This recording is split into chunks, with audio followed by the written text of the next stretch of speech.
इसको जो बंदा नया नाजोबाद से बाहर लेकर गया है उसकी वीडियो मैं आपको दिखाता हूँ। ये वीडियो है रात 8:48 की। ये देखें, आप वीडियो देखें।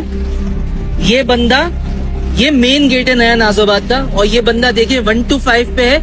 इस बच्चे को बाहर लेकर जा रहा है कोई रात के 8:48 पे। अच्छा, जिसको भी ये बच्चा मिले, जहां नजर आए, मैं आपको अपना नंबर दे देता हूँ। मेरा नाम हसीब है, मेरा नंबर है 0334383685। मेरे भाई का नाम है वहाब, जिसका ये बच्चा है, 2.5 साल इसकी उम्र है। उसका नंबर है 033684777360।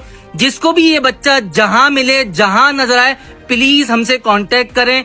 हम इसको ढूंढ रहे थे रात 8:40 से, और हमें ये फुटेज मिली है कोई रात के 3:30-4 बजे। तो प्लीज इसको मजीद शेयर करें, इस वीडियो को ज्यादा से ज्यादा शेयर करें, ताकि ये बच्चा जल्द से जल्द हमारे घर वापस आ सके।